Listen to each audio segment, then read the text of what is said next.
Hello and welcome to this episode of I Don't Know Jack About Parenting, where today I'm going to talk about how busy can your kids possibly be? So the big question is this: how are parents like us, who don't have a manual, who are doing the best we can, who feel as though we aren't enough, how are we going to raise healthy, happy children who we are proud of and still keep our sanity in that process? That's the question, and this podcast will give you the answers. My name is Ryan Roy, and welcome to I Don't Know Jack About Parenting, a podcast for parents who are being real with themselves. Hey, welcome back to this episode of I Don't Know Jack About Parenting, where today I'm going to talk about how busy can your kids possibly be. So I don't know about you as a parent, grade school age and below, but I know that it's kind of a dilemma in our home about how busy our kids need to be. My wife is like, I just want him super busy so he's always used to being busy so that he never gets in trouble. So it's, swim practice and soccer practice and this event and that weekend event and tons of friends and kids parties and sleepovers and Boy Scouts and going for hikes and going on vacation. And I'm like, nah, daddy needs a break. And I get the thought process, but we're in a world where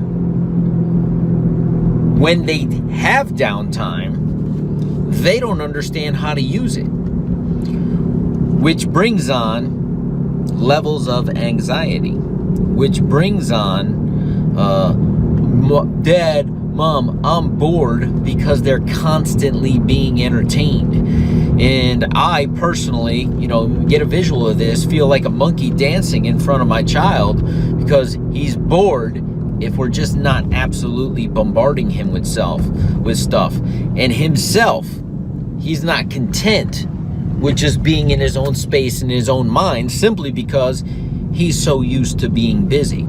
See, there's a lot of mental health going on out there. And this is, guys, there's a lot of times I'll share with you 7 best ways to do this or 10 best ways to do that, or I'll read an article. But this one is just totally off the top of my brain. And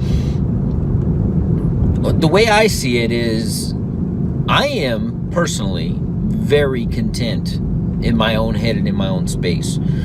People will get in my car often and they'll be like, hey, can I turn on the radio? And I'm like, yeah, sure. And I'm like, why is the radio off? I never listen to it. I'm in my own head. I'm in my own space. As a matter of fact, I do these podcasts 90% of the time from my car, because this is where I get a lot of clarity, because I have quiet. And in a world of noise, the ability to get quiet is a gift. So the question is, how busy do the kids need to be, or do they need, for their own sanity, for your own sanity, a level of quiet time, self-reflection time, time to be creative, time to just ponder life? And for me, and the way this is kind of bringing up is, last night going down to bed, with my son, and just some of the most amazing questions come out. We went camping over the weekend, and because there's quiet, the next day he was like, Dad, yesterday was a lot of fun. When I first got here, listen to this. When I first got here, I was bored. I didn't know what to expect. But we quickly, a friend of mine hosted us, and friend's like, hey, I got a couple slingshots and we got some pebbles, and we started shooting cans that were hanging from a tree that we hung, and we're sitting there, 2 grown adults, one in his 50s,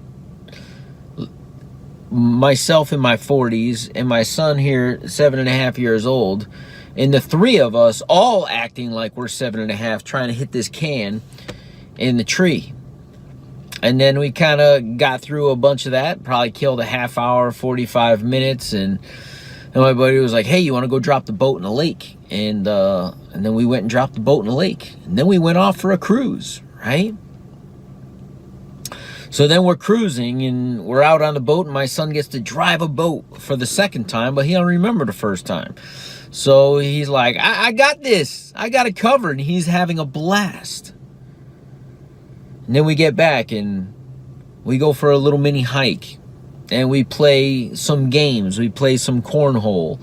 For those of you who don't know what that is, it's like a beanbag toss game with a hole on a board across the thing. And you play with teams. And there's a lot of laughs. And then we're just having conversation as adults. He's like, Dad, what do we do next? I'm like, this is life. People work really hard for a long period of time to take a week to come out here and have quiet. I go, so we just chill. We have a meal. We had lunch. We had some sandwiches. We got to talk.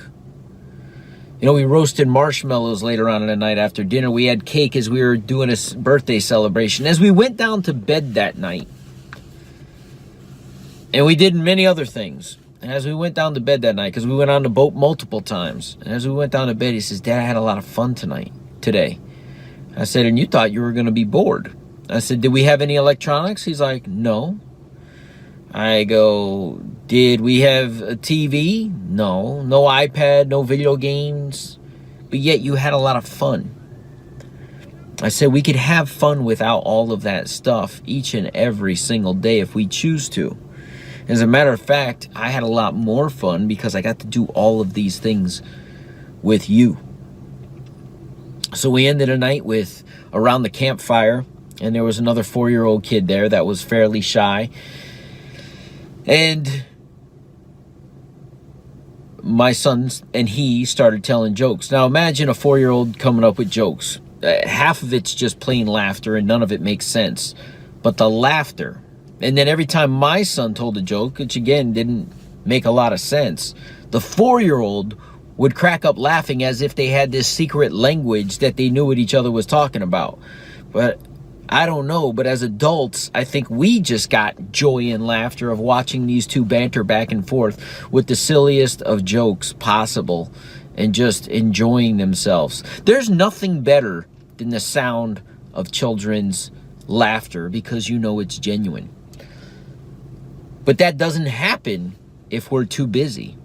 If we're busy getting from place to place and space to space and from day to day, and as the summer's coming up and my wife and I are planning, what are we doing this week and that week, and when will we slide in a vacation, and I have important meetings at work that week, hey, this week I have, this calendar takes over our life as opposed to our life taking over the calendar. See, we have the ability to plan our lives, and if we do so accordingly, we create space and time to connect. And I think there's too much of that lacking in today's society, the ability to truly connect and have a good time and getting to really know one another. It's not because we don't have a desire to. We say things like, I'm too busy. Or even worse, we put the blame on somebody else and say, well, they're always busy. I challenge you today, if you're listening to this as a parent, make time for downtime with your kids. Make time for downtime with family. Make time for downtime with friends and really connect and see what's going on in their lives, because we don't know if we don't ask. I was reading an article this morning, or a blog post, or I don't know what I caught it on, but there was a mom saying that she felt guilty because she doesn't enjoy playing Barbies with her daughter.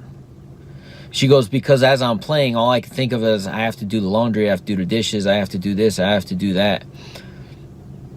And some of the responses, in one of my favorite quotes, and I probably said it on here, if I haven't said it once, say it 1,000 times, kids don't spell love Love, they spell it Time.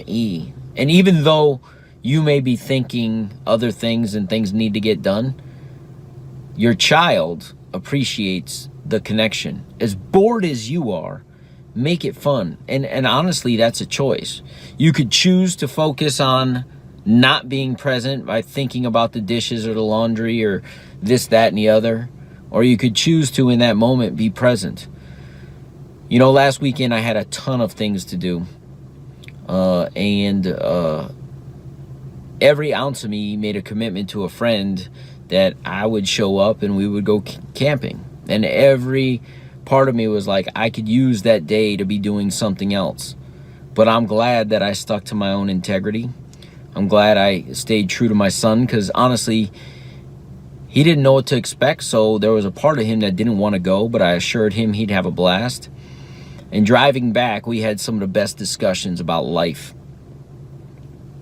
And that's only because we experienced that very thing the day before. We experienced life together by connecting. So go experience life by connecting with others, not doing chores or things. And create space for that. Because there's a difference between busy and being productive at life. And connecting with people is being productive at life. We'll see you in the next episode. Do you want to be the dad you wish you had? If so, go get my free book, Be the Dad You Wish You Had, at BeTheDadYouWishYouHad.com. Inside, you'll find my most effective 40 tips to quickly and easily transform yourself into the ideal dad. Go to BeTheDadYouWishYouHad.com now and get it while it's free.